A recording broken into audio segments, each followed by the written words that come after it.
Everyone, welcome back to the channel. This is Anu और इस video में हम आपका कंपनी लॉ का एक और इम्पॉर्टेंट टॉपिक डिस्कस करने वाले हैं जो कि एग्जाम्स में मोस्टली पूछा जाता है। So without wasting any time let's start. देखो, टॉपिक है आपका डॉक्ट्राइन ऑफ इंडोर मैनेजमेंट का। ठीक है, डॉक्ट्राइन ऑफ इंडोर मैनेजमेंट क्या होता है? लास्ट वीडियो में हमने कवर करा था कि डॉक्ट्राइन ऑफ कंस्ट्रक्टिव नोटिस क्या होता है। आपने वो वीडियो नहीं देखा तो मैं उसका लिंक डिस्क्रिप्शन में दे दूँगी, वहाँ से जाके आप देख सकते हो। तो देखो, डॉक्ट्राइन ऑफ कंस्ट्रक्टिव नोटिस में जैसा कि वो कंपनी को प्रोटेक्ट करने के लिए डॉक्ट्राइन बनाया गया, डॉक्ट्राइन ऑफ कंस्ट्रक्टिव नोटिस, कि कंपनी को आउटसाइडर से प्रोटेक्ट किया जा सके। ठीक है, डॉक्ट्राइन ऑफ कंस्ट्रक्टिव नोटिस में आपका क्या था कि जो भी कंपनी से डील करने के लिए आ रहे हैं, जो भी आउटसाइडर है, क्रेडिटर्स हैं, ठीक है, कोई भी पर्सन है कंपनी के साथ डील करने के लिए आ रहा है, तो उसको आर्टिकल्स कंपनी के और मेमोरेंडम कंपनी का जो भी है उसको अच्छे से रीड करके समझ के आना चाहिए, ऐसा माना जाता है। ठीक है, लेकिन डॉक्ट्राइन ऑफ इंडोर मैनेजमेंट में क्या होता है, ये देखो कंस्ट्रक्टिव नोटिस का थोड़ा सा अपोजिट है। इसमें क्या होता है ना कि कंपनी के साथ जो भी बंदा डील करने के लिए आ रहा होता है, कोई भी पर्सन हो, ठीक है, कोई भी क्रेडिटर हो, आउटसाइडर हो, कोई भी शेयर होल्डर हो, कोई भी पर्सन हो, वो कंपनी के साथ डील करने के लिए जब आता है तो वो कंपनी के आर्टिकल्स ऑफ एसोसिएशन को, मेमोरेंडम को पढ़ के तो आता है और उसको ये लगता है कि कंपनी के आर्टिकल्स में जो भी काम लिखा गया है, ठीक है, या फिर मेमोरेंडम में जो भी चीज़ें लिखी हुई है, कंपनी ने उन सब को फॉलो किया होगा। ठीक है, जो भी रूल्स हैं, जो भी रेगुलेशंस हैं, जो भी कंपनी को करना चाहिए था, वो सारे काम कंपनी ने कर रखे हैं। वो पर्सन ये सोच के आता है, ठीक है, उसका ओपिनियन यही होता है। तो डॉक्ट्राइन ऑफ इंडोर मैनेजमेंट ये बोलता है कि जो भी पर्सन कंपनी के साथ डील करने के लिए आ रहे हैं, वो ऐसा एज्यूम करके आते हैं कि कंपनी के आर्टिकल्स में जो भी चीज़ें लिखी गई हैं, कंपनी ने उन सभी चीज़ों को पूरा कर रखा है, उन सारे कामों को कर रखा है। ठीक है, तो उसके अलावा अगर कंपनी ने उनमें से कोई काम नहीं करा है तो उसके लिए देखो, जो आ रहा है पर्सन डील करने के लिए कंपनी के साथ, वो लायबल नहीं होएगा उन चीज़ों के लिए। ठीक है, उसको नहीं पता है कि कंपनी ने अपने इंटरनल अफेयर्स को पूरा कर रखा है कि नहीं कर रखा है। ये कंपनी की इंटरनल चीज़ें हैं, कंपनी के अंदर की चीज़ें कोई आउटसाइडर नहीं जान सकता। ठीक है, जो चीज़ें पब्लिक होती हैं बस वही बाहर के लोग जान सकते हैं। बाकी कंपनी के अंदर क्या चल रहा है, नहीं चल रहा है, कंपनी ने क्या काम किया है, नहीं किया है, कई बार इसकी जानकारी बाहर वालों को नहीं पता होती है। तो वो लोग यही सोच के आते हैं कि कंपनी के आर्टिकल्स में जो भी लिखा गया है, कंपनी ने उन सभी चीज़ों को पूरा कर रखा है। ठीक है, तो यही बोलता है आपका डॉक्ट्राइन ऑफ इंडोर मैनेजमेंट। इसका देखो एक आपका फेमस केस है royal British bank versus Turk का, और इसी केस में सबसे पहला आपका ये जो डॉक्ट्राइन ऑफ इंडोर मैनेजमेंट आया था, ठीक है, यहीं से स्टार्ट हुआ था ये।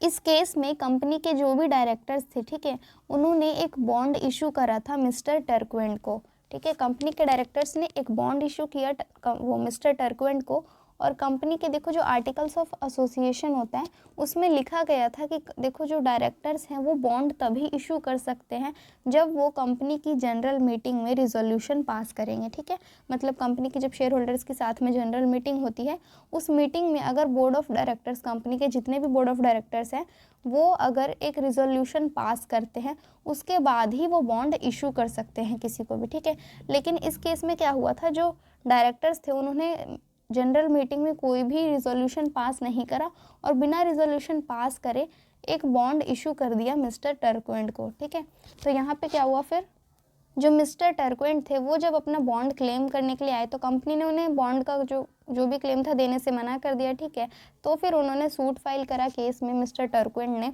और वहाँ पे ये डिसाइड हुआ कि देखो यहाँ पे उनको क्लेम मिलना चाहिए उनके बॉन्ड का। ठीक है, क्योंकि देखो जो मिस्टर टर्कवेंट थे वो आर्टिकल्स अपना पढ़ के आए थे, मेमोरेंडम जो भी था सब कुछ अपना वो देख के आए थे, और उनके हिसाब से तो उन्होंने यही सोचा था कि कंपनी के आर्टिकल्स में जब ऐसा लिखा हुआ है कि कंपनी बॉन्ड इशू तभी कर सकती है, डायरेक्टर्स बॉन्ड तभी इशू कर सकते हैं जब जनरल मीटिंग में रिजोल्यूशन पास किया जाएगा, तो उसको तो यही लग रहा था कि हाँ भाई कंपनी में का था जनरल मीटिंग, उसमें रिजोल्यूशन पास हुआ होगा तभी तो इन्होंने मेरे को बॉन्ड इशू करा है।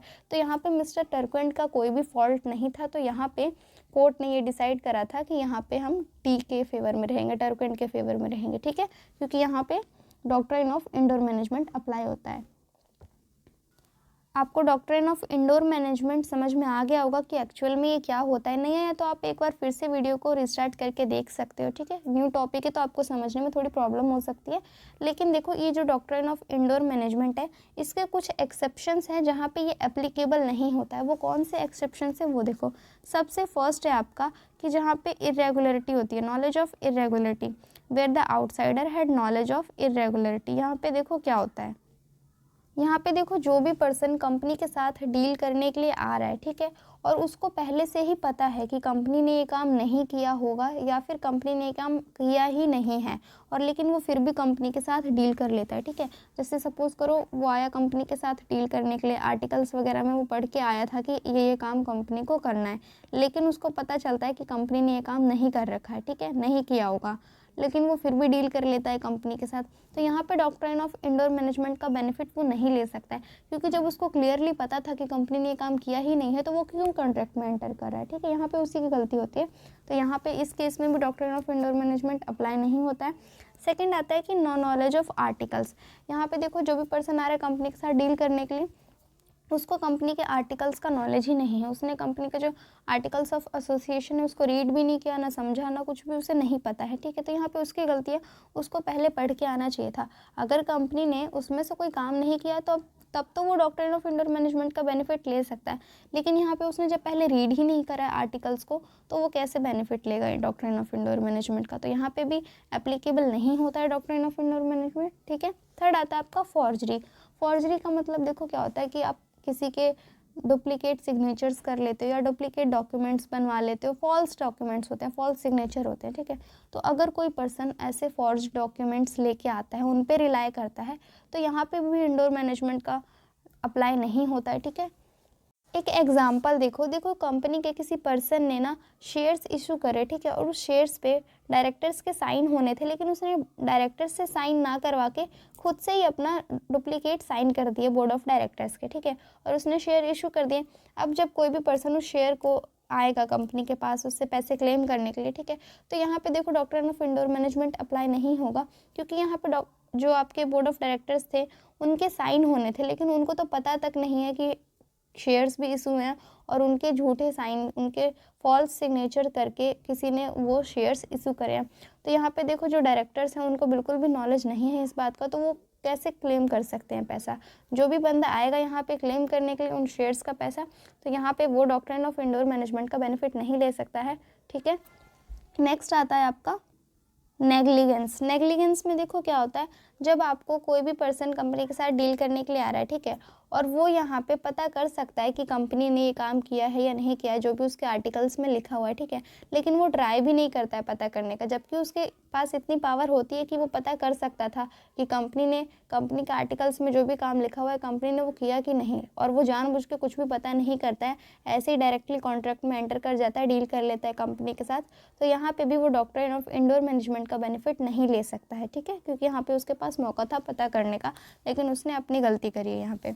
नेक्स्ट आता है आपका अदर्स में, देखो एक्ट्स विच आर बियॉन्ड और आउटसाइड अपेरेंट अथॉरिटी। इसमें क्या होता है, देखो कंपनी की स्कोप के बाहर जाके कोई डील कर लेती है कंपनी, कुछ भी अल्ट्रा वायर्स काम होता है, ठीक है, और यहाँ पे कोई उस अल्ट्रा वायर्स को लेके आ जाता है, ठीक है, वो अल्ट्रा वायर ट्रांजैक्शंस के साथ डील कर लेते हैं कंपनी के साथ, जो कि स्टार्टिंग से बिल्कुल वॉइड होती है।